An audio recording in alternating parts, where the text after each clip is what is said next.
High to all welcome back to Lalitha blogs अंडी अंदर ఎలా ఉన్నారు బాగున్నారా నేనైతే చాలా బాగున్నాను ఫ్రెండ్స్ అందరూ కూడా బాగుండాలని మనస్ఫూర్తిగా కోరుకుంటున్నాను సో ఈ వీడియో వచ్చి లాస్ట్ వీడియోకి కంటిన్యూ అన్నమాట మన ఛానల్ లో ఫుల్ వీడియోస్ లో పెళ్లి వీడియోస్ అనేది చాలా అంటే చాలా ట్రెండింగ్ గా ఉన్నాయి సో ఎవరైనా చూడకపోతే వెళ్ళి మన ఛానల్ లో చూసేసేయండి అండ్ ఇక్కడ అమ్మాయినైతే మండపంలోకి తీసుకురమ్మన్నారు సో ఇక్కడ వాళ్ళు ఎత్తుకొని తీసుకొని వెళ్తున్నారు అన్నమాట సో ఇక్కడ ఎత్తుకొని తీసుకొని వెళ్తూ ఉన్నారు ఆ క్లిప్ అయితే నేను ఫ్రెండ్స్ ఈ వీడియోలో ఇంకొకటి అక్కడక్కడ వీడియోస్ తీసాను ఏమనుకోకండి వీడియోస్ మొత్తం తీయలేకపోయాను సో నాకు హెల్త్ అనేది అస్సలు సహకరించలేదన్నమాట ఆ రోజు పెళ్లి టైంలో ఫుల్ ఫీవర్ తో ఉన్నాను అందుకని నాకు చేత కాకపోయినా కూడా వీడియోస్ ఉండాలి ఒక మెమరబుల్ గా అక్కడక్కడైనా క్లిప్ చేయాలని చెప్పి క్యాచ్ చేశాను అన్నమాట సో ఇక్కడైతే ఫస్ట్ అబ్బాయి కాళ్ళు కడిగేశారు మా అక్క మా బావ అండ్ తర్వాత అమ్మాయికి ఎవరైతే ఆడపడుచు ఉంటుందో అబ్బాయి వాళ్ళ అక్కనో చెల్లి తన ఆడపడుచు ఇక్కడ తాళి అనేది కడుతుందన్నమాట ఇది మన వెనకటి సాంప్రదాయం ఇది సో ఆడపిల్ల ఫస్ట్ తాళి కడుతుంది తర్వాత అబ్బాయితోని జీలకర్ర బెల్లం పెట్టించి తాళైతే కట్టిస్తారనమాట సో ఇక్కడ నెక్స్ట్ ప్రాసెస్ వచ్చి జీలకర్ర బెల్లం అన్నమాట సో వీడియోకి నేను ఒక చిన్న మ్యూజిక్ అనేది యాడ్ చేస్తాను చూసేసేయండి ఫ్రెండ్స్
ఫ్రెండ్స్ ఇక్కడ జీలకర్ర బెల్లం అయితే పెట్టడం అయిపోయింది అలాగే తర్వాత వచ్చేసి నెక్స్ట్ కన్యాదానం చేస్తున్నారనమాట సో ఇక్కడ కన్యాదానం అనేది చేస్తున్నారు అక్క అండ్ బావ ఇద్దరు కలిసి అండ్ ఫైనల్గా అయితే కన్యాదానం కూడా అయిపోయింది అబ్బాయి ఇప్పుడు తాళి కట్టే సమయం అనమాట సో చూస్తూ ఉండండి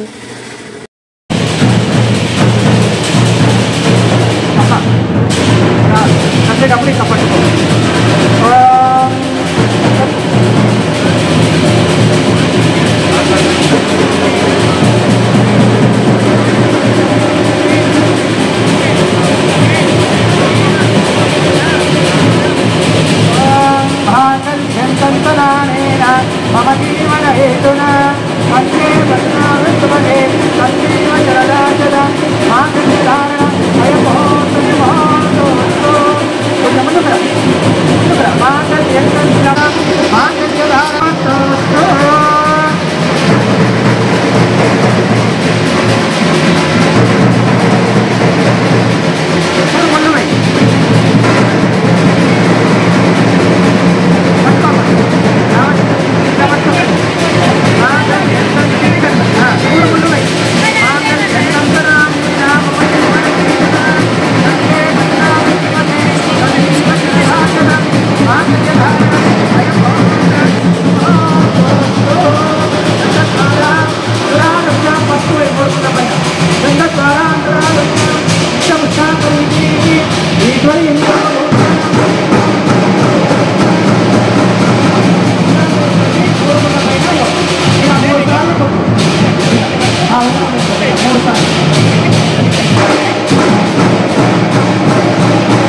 సో ఫ్రెండ్స్ ఫైనల్గా అయితే ఇక్కడ పెళ్ళి అనేది అయిపోయిందనమాట. ఇద్దరికి కూడా హ్యాపీ మ్యారేజ్ లైఫ్, ఇలాగే సంతోషంగా 100 years మీరు ఎప్పుడు హ్యాపీగా ఉండాలి కళ్యాణి అండ్ శేఖర్, ఓకేనా. సో నెక్స్ట్ ఇక్కడ వచ్చేసి అమ్మాయికి అయితే తాళి కట్టడం అయిపోయింది కదా ఫ్రెండ్స్. ఇక్కడ కాళ్ళకి మెట్టలు అలాగే పట్టీలు అవన్నీ కూడా ఇంకా అమ్మాయికి ఏమేమి తీసుకొచ్చామో అన్నీ కూడా పెట్టేస్తున్నారనమాట. సో నెక్స్ట్ ఇక్కడ వచ్చేసి తర్వాత నా ఫోన్ అనేది స్విచ్ ఆఫ్ అయిపోయింది ఫ్రెండ్స్. ఎవరి ఫోన్లో కూడా వీడియోస్ తీయడానికి ఛాన్స్ లేదు, ఎవరి పనులలో వాళ్ళు బిజీగా ఉండే. సో నేనైతే తర్వాత నాకు కూడా ఫీవర్ అనేది ఎక్కువ అయిపోయింది. సో అమ్మాయి అక్కడ తాళి కట్టేంత వరకు నేను యాక్టివ్గానే ఉన్నాను. తర్వాత నాకు అసలు కాలేదు, నాతోని ఫుల్ ఫీవర్ వచ్చిండే, పోయి పడుకున్నాను నేను. సో పోయి అయితే పడుకున్నాను నేను ఇంకొక రూమ్లో, పెళ్లి కూతుర్ని రెడీ చేసే రూమ్లో రెస్ట్ తీసుకున్నాను. సో ఇక్కడ తర్వాత నెక్స్ట్ జరిగే ప్రాసెస్ ఏది కూడా నేను వీడియోస్ తీయలేదు ఫ్రెండ్స్. ఇక్కడ వరకు అయితే వీడియోస్ తీశాను. ఇవన్నీ మీకు ఒక మెమరబుల్ అనే అనుకుంటున్నాను కళ్యాణి. ఇంకా తీయని పోవడానికైతే సారీ. అండ్ తర్వాత అన్నీ సదురుకొని నైట్ ఇంటికి అయితే వచ్చాము. ఇంకా అమ్మాయిని అప్పగింతలు అంటాం కదా, సో అప్పగింతల వీడియో కూడా ఇందులోనే యాడ్ చేశాను నేను. సో ఇక్కడ ఫైనల్గా అయితే ఇంటికి వచ్చారు, కొంచెం తిన్నారు. పెళ్లి కూతురు పెళ్లి కొడుకు, అల్లుడు కూతురు ఇద్దరు తిన్నారు. తినేసి వాళ్ళిద్దరిని అయితే పంపిస్తున్నాం అనమాట. ఫైనల్గా వాళ్ళ ఇంటికి అమ్మాయిని అత్తగారింటికి అయితే పంపిస్తున్నారు. ఇక్కడైతే చాలా అంటే చాలా ఎమోషనల్ ఫ్రెండ్స్. మీకు ఒరిజినల్ అయితే సౌండ్ పెట్టేస్తాను. అసలు అందరము ఏడ్చాము. మా ఇంట్లో చిన్నది కళ్యాణి. సో తినకంటే ఇంకా చిన్నవాళ్ళు కూడా ఉన్నారు. అమ్మ వాళ్ళ సైడ్ అయితే, మా అమ్మ వాళ్ళ సైడ్, మా పెద్దక్క సైడ్ అయితే మాకు చిన్నదే తను. సో తన మ్యారేజ్ అయిపోయి వెళ్తుంటే ఇక్కడ వాళ్ళ నాన్న కూడా చూడండి. నేను ఒరిజినల్ సౌండ్ పెట్టేస్తాను ఫ్రెండ్స్, చూసేసేయండి.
చాలా ఎమోషనల్గా అయ్యాయి. సో ఈ వీడియోతో పెళ్లి వీడియోస్ అన్నీ లాస్ట్ ఫ్రెండ్స్. ఇంకా పెళ్లి వీడియోస్ అయితే ఏమీ లేవు, అన్నీ కూడా అప్లోడ్ చేసేసాను. సో పెళ్లి వీడియోస్ చూసి లైక్ చేసిన ప్రతి ఒక్కరికి థ్యాంక్ యూ సో మచ్. ఇలాగే సపోర్ట్ ఉండాలి ఫ్రెండ్స్ మీ అందరిది. అండ్ ఇక్కడ వాళ్ళ మమ్మీ పట్టుకొని ఎలా ఏడుస్తుందో చూడండి తను. సో ఫైనల్గా అయితే వాళ్ళ ఇంటికి అయితే బయలుదేరారనమాట. సో ఇక్కడ మా పాప కూడా చాలా ఎమోషనల్ అయింది. తన ఏజ్లో తనకి ఏమర్థమైందో తెలియదు. ప్రతి ఒక్కరు ఫ్రెండ్స్, చిన్న పిల్లల నుంచి పెద్ద పిల్లలందరూ ఏడ్చారు. సో అదొక ఎమోషనల్ అని చెప్పొచ్చు ఆ టైంకి. సో ఇక్కడైతే అందరు కలిసి తన్ని పంపిస్తున్నాము. సో ఈ వీడియోస్ చూసి ఆదరించిన ప్రతి ఒక్కరికి థ్యాంక్ యూ సో మచ్ అండి. ఇలాగే సపోర్ట్ చేయండి. అండ్ ఈ వీడియో కూడా చూసి సపోర్ట్ చేస్తారని అనుకుంటున్నాను. Thank you so much last వరకు ఈ వీడియో చూసినందుకు. అండ్ కొత్తగా మన ఛానల్ చూస్తుంటే సబ్స్క్రైబ్ చేసుకోండి. Thank you.